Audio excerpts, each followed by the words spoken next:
Hello दोस्तों, आप सबका बहुत बहुत स्वागत है। तो दोस्तों, आज की वीडियो में हम क्लास 12 केमिस्ट्री में पढ़ने वाले हैं एक इम्पोर्टेंट क्वेश्चन जो है हमारा सेल स्थिरांक।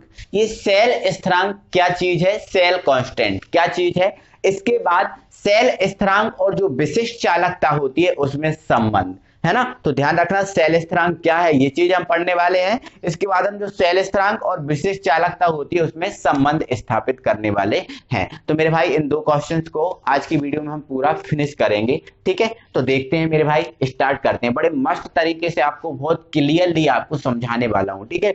बस मेरे भाई शर्त ये है कि आप कहीं स्किप मत कीजिएगा वीडियो को और कंटिन्यू आप इसको देखें, ठीक है। करते हैं स्टार्ट। तो मेरे भाई हमारा क्वेश्चन क्या है, पहला सेल स्थिरांक, हमारी हेडिंग क्या है, सेल स्थिरांक, ठीक है। तो ये सेल स्थिरांक क्या होता है इसके आपको पता होना चाहिए।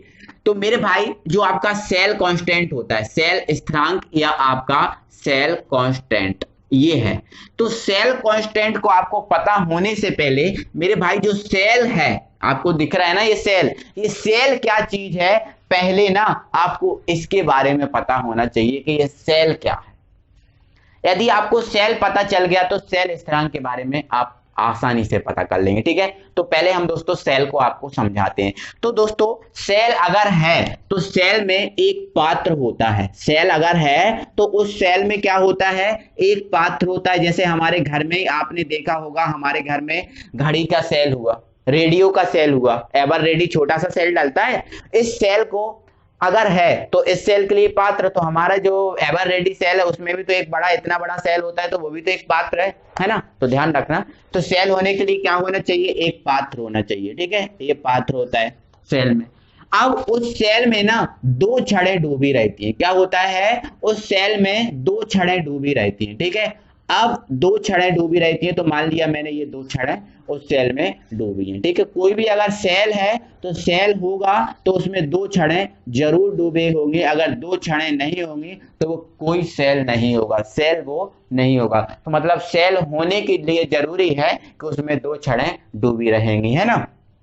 अब इसमें एक क्षण जो होती है उस क्षण का नाम होता है एनोड। क्या होता है, एनोड। और जो दूसरी क्षण होती है मेरे भाई उस क्षण का नाम होता है कैथोड। क्या होता है, कैथोड। एक क्षण का नाम होता है एनोड और दूसरी क्षण का नाम क्या होता है, कैथोड। इन क्षणों को हम क्या बोलते हैं, इलेक्ट्रोड बोलते हैं। क्या बोलते हैं, इलेक्ट्रोड। तो आज के बाद ये चीज भी याद रखना, इन क्षणों को क्या बोला जाता है, इलेक्ट्रोड, ठीक है। चलो अब इलेक्ट्रोड, इसके बाद जो आपका सेल रहेगा उस सेल में कोई विद्युत अपघट्य डला होगा। क्या डला होगा, कोई विद्युत अपघट्य डला होगा। जैसे हमारे घर में जो रेडियो का या घड़ी का सेल होता है उसमें विद्युत अपघट्य होता है जिंक क्लोराइड। क्या होता है, जिंक क्लोराइड। इसके अलावा ट्रैक्टर की बैटरी या कार की बैटरी या ट्रक की बैटरी या बस की बैटरी या किसान टॉर्च होती है, उसमें जो आपका विद्युत अपघट्य होता है वो होता है H2SO4। विद्युत अपघट्य जानते हो, ऐसा पदार्थ जो विलयन में अपने आयनों में टूट जाता है उसे विद्युत अपघट्य बोलते हैं, ठीक है। जैसे H2SO4 हुआ, ZnCl2 हुआ, ये विद्युत अपघट्य। क्यों, क्योंकि जब इनको हम जल मिलाएंगे इनमें तो अपने आयनों में ये टूट जाएंगे, ठीक है। चलो तो मान लिया इसमें क्या डला है, H2SO4 विद्युत अपघट्य डला है, H2SO4। क्लियर है। अब H2SO4 में हमने जल मिलाया तो H2SO4 था वो H प्लस में और SO4 2 माइनस में टूट गया, H प्लस और SO4 2 माइनस में टूट गया। क्लियर हुआ ना, कोई प्रॉब्लम नहीं है, ठीक है। अब H प्लस और SO4 गति करेंगे, मतलब ये H प्लस और SO4 इलेक्ट्रोडों की ओर जाएंगे, एनोड की ओर जाएगा और कुछ कैथोड की ओर जाएगा। तो इस सेल में फिर होगी धारा प्रवाहित और वो धारा हम देखते हैं कि सेल चल रहा है, ठीक है। लेकिन जैसे ही H प्लस और SO4 2 माइनस जो है ना इनकी गति करना बंद कर देते हैं, ये इलेक्ट्रोड की ओर जाना आना बंद कर देते हैं और हम बोलते हैं सेल खराब होता है। यही कारण होता है और कुछ सेल खराब होने का कारण नहीं होता। तो मेरे भाई सेल होता है तो उसमें इलेक्ट्रोड होना चाहिए और उसमें कोई विद्युत अपघट्य होना चाहिए। तो ये सेल है, क्या है ये, सेल। अब मेरे भाई इस सेल में इलेक्ट्रोड डले हैं, तो ये इलेक्ट्रोड हमने मान लिया दोनों इलेक्ट्रोड जो एक दूसरे से स्मॉल l दूरी पर उपस्थित है। ये दो इलेक्ट्रोड हैं एक दूसरे से स्मॉल l दूरी पर उपस्थित हैं। क्लियर हुआ, स्मॉल l दूरी पर, ठीक है। अब ये इलेक्ट्रोड है तो इस इलेक्ट्रोड की कुछ मोटाई भी है, तो मान लेते हैं इन इलेक्ट्रोड की जो मोटाई है वो क्या है, a है, ठीक है। और ध्यान रखना जो इलेक्ट्रोड होता है या फिर कोई भी पदार्थ होता है उसकी जो मोटाई होती है उस मोटाई को हम बोलते हैं अनुप्रस्थ काट का क्षेत्रफल। क्या, अनुप्रस्थ काट का काट का क्षेत्रफल, अनुप्रस्थ काट का क्षेत्रफल, ठीक है, इसको हम अनुप्रस्थ काट का क्षेत्रफल बोलते हैं। और अनुप्रस्थ काट का क्षेत्रफल क्या होता है, मोटाई होती है, जो मोटाई होती है उसी को बोला जाता है अनुप्रस्थ काट का क्षेत्रफल। क्लियर हुआ, ठीक है। तो यहाँ पर 2 इलेक्ट्रोड स्मॉल l दूरी पर है और ये आपका अनुप्रस्थ काट का क्षेत्रफल a है और इसका भी क्या है, a है। तो मेरे भाई सेल आपने समझ लिया तो अब स्थिरांक समझने में कोई प्रॉब्लम नहीं होगी, ठीक है। तो मेरे भाई आपको बता देता हूं क्लियरली, जो स्थिरांक है वो एक नियतांक है। क्या होता है, एक नियतांक होता है ना। अब वो नियतांक है और कौन सा नियतांक है वो देखना है, ठीक है। तो आपको बता देता हूं मेरे भाई, जो सेल स्थिरांक या जो नियतांक है वो एक अनुपात है। क्या है, अनुपात है। क्या है, अनुपात। अब ये किसका अनुपात है हमें ये पता करना है, ठीक है, किसका अनुपात है ये पता करना है, ठीक है। तो मेरे भाई दोनों इलेक्ट्रोडों के बीच की दूरी, दोनों इलेक्ट्रोडों के बीच की दूरी, दोनों इलेक्ट्रॉनों के बीच की दूरी क्या है, l है ना, l है ना। तो दोनों इलेक्ट्रोडों के बीच की दूरी l, दोनों इलेक्ट्रोडों के बीच की दूरी l एवं किसी एक इलेक्ट्रोड के अनुप्रस्थ काट का क्षेत्रफल।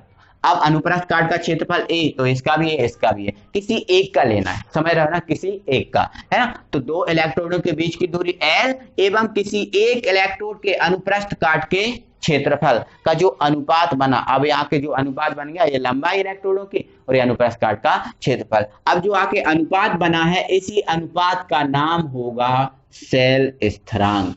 क्लियर हुआ, सेल स्थिरांक। तो इसकी परिभाषा क्या हो जाएगी, 2 इलेक्ट्रोडों के बीच की दूरी एवं किसी एक इलेक्ट्रोड के अनुप्रस्थ काट के क्षेत्रफल के अनुपात को सेल स्थिरांक कहते हैं। क्लियर हुआ, ध्यान रखना हमेशा, अब आपको भूलना नहीं है कभी, ठीक है।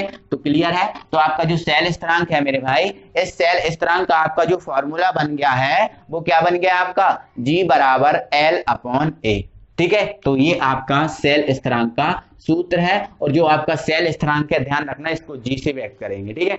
इसमें एक लाइन और लिख लेना, इसे G से व्यक्त करते हैं, ठीक है। चलो अब आपको क्या करना है, इस सेल स्थिरांक का मात्रक निकालना है। क्या निकालना है, मात्रक। तो मात्रक के लिए आपको सूत्र की आवश्यकता होती है, सिंपल सी बात है, ठीक है जी, ठीक है। जी का सूत्र निकालना है तो l क्या है, लंबाई, और लंबाई का मात्रक क्या होता है, सेंटीमीटर। CGS में सेंटीमीटर होता है, ठीक है। अब a क्या है आपका, अनुप्रस्थ काट का क्षेत्रफल, सीधी सी बात, क्षेत्रफल ही है ना। तो क्षेत्रफल का सूत्र क्या होता है, मात्रक, सॉरी, क्षेत्रफल का मात्रक क्या होता है, सेंटीमीटर स्क्वायर। 1 सेंटीमीटर से 1 सेंटीमीटर कैंसिल। अब आपके पास बचा केवल 1 सेंटीमीटर, सेंटीमीटर को ऊपर ले जाएंगे तो आपका बन जाएगा सेंटीमीटर इनवर्स। सीधी सी बात, जो आपका जी है इसका मात्रक आपका बन गया सेंटीमीटर इनवर्स। क्लियर हुआ ना मेरे भाई। तो मेरे भाई ये सेल स्थिरांक है, इतना सा इजी था, है ना। अब हमारा ये क्वेश्चन है कि अब अगला क्वेश्चन हमने क्या बोला था कि आपको क्या करना है, सेल स्थिरांक, है ना। जो आपका सेल स्थिरांक है, इस सेल स्थिरांक व विशिष्ट चालकता, विशिष्ट चालकता क्या होती है, देखो सेल स्थिरांक आपको पता है क्या होता है, जी होता है, ठीक है। और आपको विशिष्ट चालकता को भी हमने आपको पढ़ा दिया है पिछली वीडियोस में, आप जाकर चैनल की प्लेलिस्ट में देख लो, ठीक है। तो विशिष्ट चालकता क्या है, के, है ना। तो सेल स्थिरांक और विशिष्ट चालकता में संबंध, ठीक है। तो ध्यान रखना, अब ये हम संबंध स्थापित कर रहे हैं, बहुत इजी है, आपको प्रॉब्लम नहीं होगी, समझा देंगे, ठीक है। सेल स्थिरांक और विशिष्ट चालकता के में संबंध। क्लियर है, चलो स्टार्ट करते हैं। तो हम यहाँ पर इसको समझा रहे हैं, ठीक है। देखो यहाँ पर हम लिख देंगे हम जानते हैं, हमारा संबंध अब किस में निकल रहा है, के में, और सेल स्थिरांक जी, हमारा के और जी में संबंध बता रहे हैं हम, ठीक है। तो हम जानते हैं, हम लिख दिया। और हम जानते हैं क्या, जो आपका विशिष्ट चालकता है दोस्तों, मैंने आपको पिछली वीडियोस में बता दिया था कि जो विशिष्ट चालकता है उसको हम के से व्यक्त करते हैं। और ये विशिष्ट चालकता विशिष्ट प्रतिरोध का व्युत्क्रम होता है। किसका व्युत्क्रम, विशिष्ट प्रतिरोध का। अब विशिष्ट प्रतिरोध क्या होता है, तो मेरे भाई आपको बता चुका हूं, विशिष्ट प्रतिरोध होता है रो। क्या होता है, रो। अच्छा बड़ा बना दे रहा हूं, ठीक है। तो ये विशिष्ट प्रतिरोध होता है रो, इस टाइप का बनता है। विशिष्ट प्रतिरोध का जो व्युत्क्रम होता है उसे ही हम बोलते हैं विशिष्ट चालकता, मतलब के बराबर होता है 1/रो। ये आपको सिखा चुके हैं हम, ठीक है। आगे देखो आप, अब मेरे भाई जो आपका रो है, क्या है, रो है, इस रो का सूत्र होता है RA/L, RA/L।